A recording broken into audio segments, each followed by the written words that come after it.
Hi, we're back with H Capital with me, Balqis, and our guest for today, Kenny Sia. Hi, Kenny, how are you? I'm good. Things are tough, but You're staying okay? as strong as I can be. Yeah. So Kenny is the founder and executive director of Level Up Fitness. Yeah.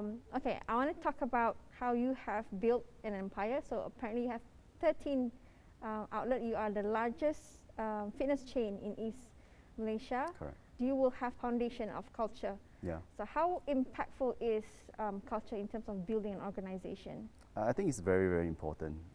Culture is something that is inherent in the way we do things in a group of people.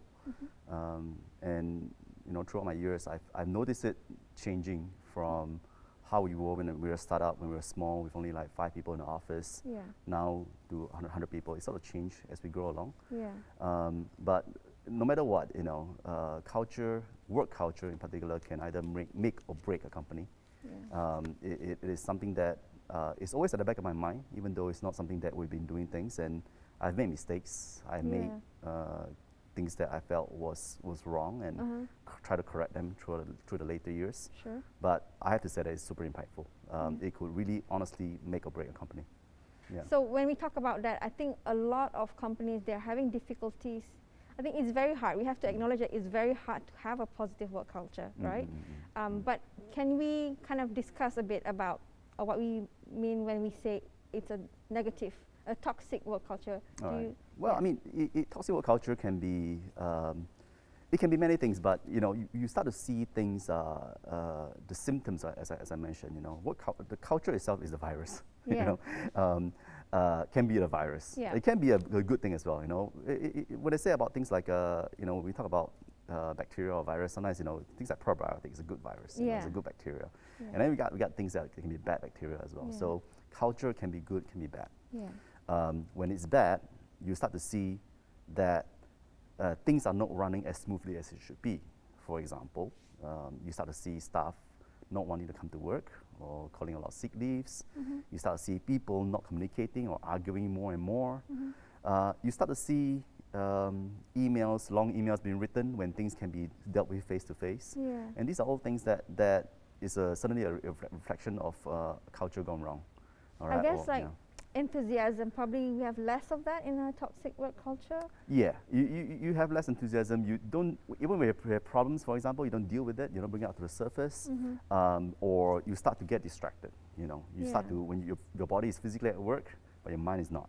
Is it possible? I feel like it's impossible for me personally. I feel it's impossible to escape that kind of toxic behavior. Every company has it, right? But I feel like that's like our effort, like a company's effort, in order to minimize. Or is it, or can we eradicate it completely? I don't think you can eradicate it, unfortunately. I've had many conversations with my team over the years, who I try to explain it in a way like, in a company, the company culture essentially is how we are like as a family. Yeah. When you got brothers, you got sisters, and sometimes you get into arguments. That's normal. Yeah. How we deal with it, I think, is each individually deal with it, I think, is the key to resolving this. When we have this toxic work culture, what are the costs that the hidden costs to the company? Okay. Yeah. I think when we work in an environment that is considered a toxic work culture, the hidden costs are, for example, people not coming to work physically, but not actually working or not being productive. In some ways we call it makan gaji buta. Yeah. Or coming to work without the enthusiasm, just there to really collect the paycheck, and then little things. People are not willing to go above and beyond. Yeah. For example, if we need to stay back for 5 minutes, just 5 minutes, to settle some stuff, they'll be like, I don't want to do it, or what's in it for me? Correct. That kind of culture, it make it very difficult to move a company forward. Make it very difficult to propel, to go further, because sometimes things you need to go above and beyond things you got to do. Especially in this uncertain times. Sometimes trainers have to become maintenance guy, or when the gym is closed, for example, your front desk personnel has to become a cleaner. Yeah. Because we are so doing it's so much like more multitasking. Everybody has to do their part, but when it comes to toxic culture, everybody tend to kind of only want to do what is within their job scope. Correct. And I kind of agree that when it comes to toxic culture. They are physically there, but I think mentally they are elsewhere. Correct. And when they do that, definitely productivity, it is affected, because when you are engaged with your work, it will increase your productivity. Hence, it will increase the financial impact of the company. Exactly. Correct. But That's if most of your staff, if it's already a toxic culture, it would definitely, in the long run, when your productivity is low, definitely company will get it. That's true. Right? That's true. In your personal experience, when you first started, right, and now, pre-COVID, of course, was it difficult to kind of manage? Like when you started, it was only probably one. Was there a change when it comes to managing 13? You know, did the culture change towards the better or worse? I would say, you know, when you're smaller, when an organization is smaller, it tends to be a bit easier to handle it, because as the boss, you're always there, you know, and you always see. You can see when things are going wrong, and then you try to like insert yourself into the situation and like, hey, you know, let's not sort it out. But I'll say, you know, when you're small, you have issues, and you're big, you have issues. Same, you know, regardless. You know, definitely when we were smaller, I was dealing with a lot more people with different expectations, because when you're small, you haven't really, you know, you haven't established a culture yet in a way. So people just assume this is the correct way to do things, or that is the correct way to do things, without really following some sort of SOP or having some sort of structure to go through it, and that can lead to problems, because you know the whole point about work culture is also establishing expectations, right? So so when you're small, you know, people tend to like, okay, I figure this is the correct way to do things, that is the correct way to do things, and then you don't really have a set way of doing things, because you're a startup. So when it's that situation, the best thing to do is say, okay, you know, here's our mission, this is what we're going to do, and then you just, you know, hopefully fingers crossed and hope that everyone will follow that direction. Now when you go bigger, you know, you have issues as well, because you know suddenly you cannot monitor individual people and individual groups, and then you sort of have to hope for the best. You start to, you know, partition yourself into little sections. And kind of trust your managers at Correct. each. To do the right thing and do it. So essentially, I think that's the way. So okay, so when we talk about positive work culture, what is the end goal, for example? If because that's where we're headed, right? Most companies, I believe, it's not there yet. So how does the end goal look like? Well, I think the end goal here is that we want everyone to be happy at work. Happy. I think that's probably the easiest way to define it. But that's the end goal, but how we get there, I think, is a whole different topic altogether, which I can probably touch some later on. But to be happy at work, to look forward for going to work. When the alarm clock rings, you know, you're like, I can't wait to go to work. I can't wait to see my colleagues. That will be the end goal. And once you have that thing, everything becomes so much easier, because they'll be like, I want to, you know, work with my team to get this end goal. I want to whatever. The excitement is the excitement there. to go to the gym, because you're in the midst of trying to build something big, or you're trying to reach something big, or so on. Well, thank you for that. I would want to go deeper into this conversation with you, but we'll be right back after this.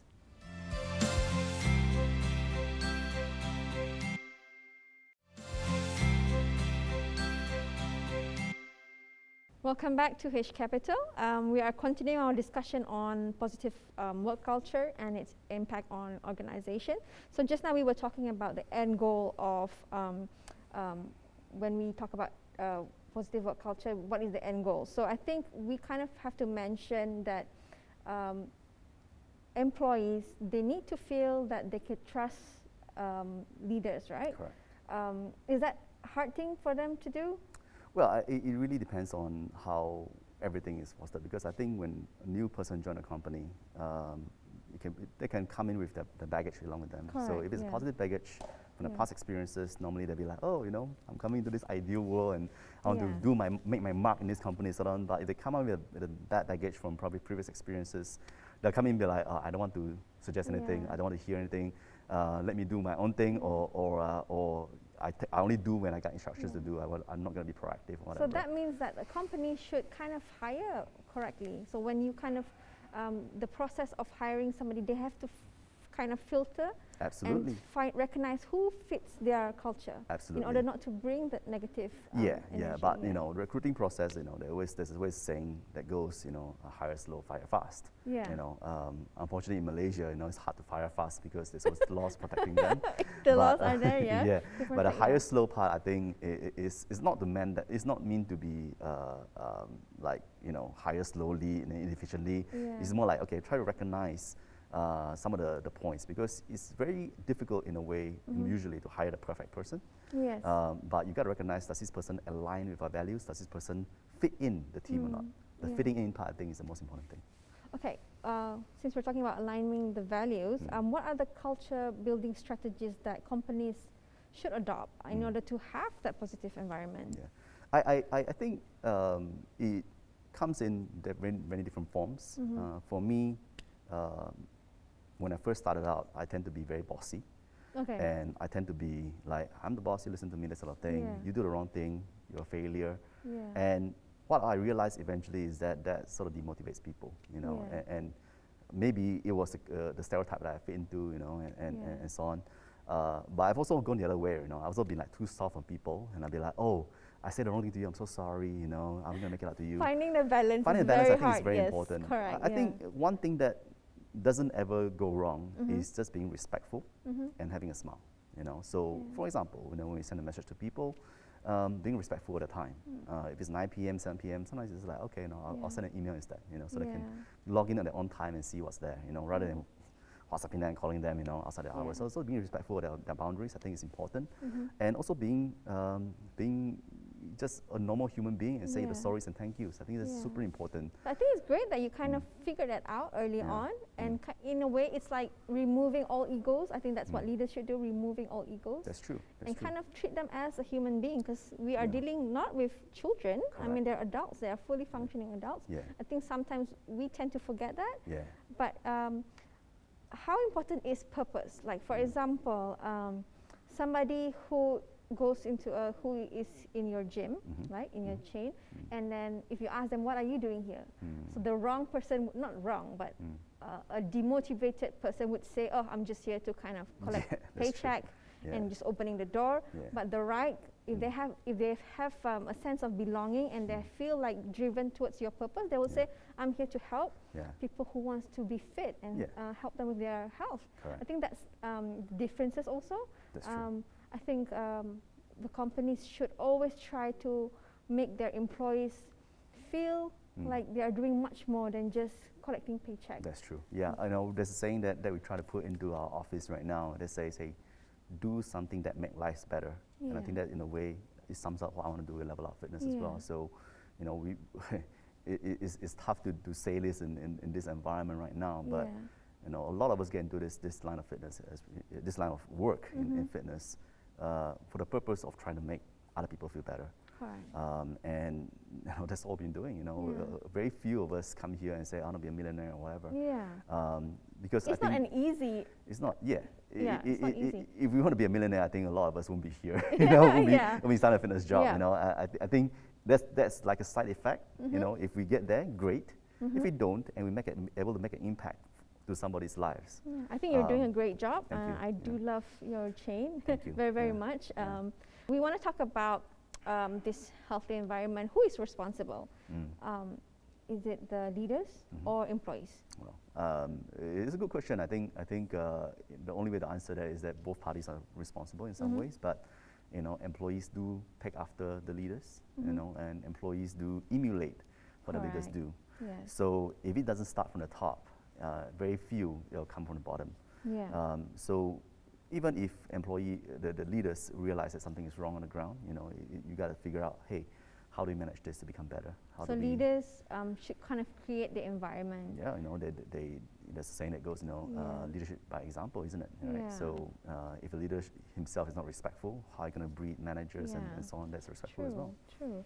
Is it possible for companies that has established this negative culture? Because I'm pretty sure a lot of companies have a toxic environment. It's very hard to build a positive one. But is it possible for them to kind of change if it has been around for like, give or take, 10 years, for example, and kind of build that positive environment? Is that well, very hard? I'm not going to say that I've done it. I think everyone is still working through that process in their own different ways, in different pace. I can say that I've made improvements, and I can see the improvements that I've made. First and foremost, as a leader, to set expectations, not just for yourself, but also for your managers and also for your employees. All right, when's the best time to say this? How do we say it correctly? You know, how do we be respectful? And I try to emulate that from my own personal experience as well. You know, obviously we are humans and we have emotions, and I have my stresses as well. And that's why I'm saying I'm not perfect, you know, in many ways. Even just this morning, I probably said the wrong thing to my team as well. But acknowledging that and kind of the awareness of kind of wanting to change, I think that's quite important too. And when we have a negative environment, I think it's very important that we kind of uncover the causes of it, like the root cause of it, so we can, you know, if not, you'll be kind of in your own zone. You don't know what's going on. If it's negative, you don't want to know it. I think that affects it. Correct. So in building the largest chain in East Malaysia, what steps have your company taken to ensure positive environment? Like I said, I think the important thing is set expectations. All right. So we a while ago we actually said okay, you know, when's a good time to call someone, when's a good time to email someone, when's a good time to WhatsApp somebody, what expectations are when you face the problems, how do you deal with the problems? You know, do you straight away say that, oh, the problem is there, you don't acknowledge it, or do you acknowledge it and try to fix it yourself? So I think all companies want team members that are somewhat independent and proactive. You know, these two skills, all right? So once you set expectations in there, and then, you know, most cases, you're gonna get managers who are like, all right, these are expectations, I say it out, this is what I want already. And if somebody gets there, then great, you gotta give them positive reinforcement, like, you're doing a good job, well done. If someone's not doing the right thing, you might want to do something about it. Be a bit proactive. Correct. Well, thank you so much for talking to us today. I really appreciate your time and your explanations. I hope all the companies will learn a lot from what we discussed today. I hope we all learn as well. Yes. Thank you so much. Thank you, and I hope you guys enjoy it. We'll see you again soon.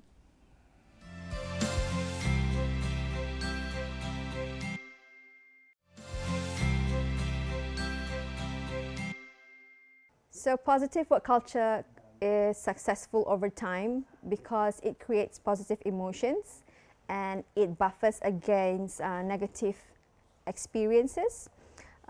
Also, employees tend to bounce back from challenges if they do have positive work culture in the office. So overall, when you have this culture, it attracts your employees and they will be more loyal to you, they will be more positive and increase their engagement, increase their productivity. So that's all we want from our employees anyway. And on behalf of employers, you get more productivity, hence it means your performance will increase and hopefully your financial performance also will increase. But let me know what you think. If you have any experiences on positive work culture, if it impacts you somehow, or even if you have a toxic environment, and how that impacts you too. So I hope you enjoy this week's episode. I'll see you again soon.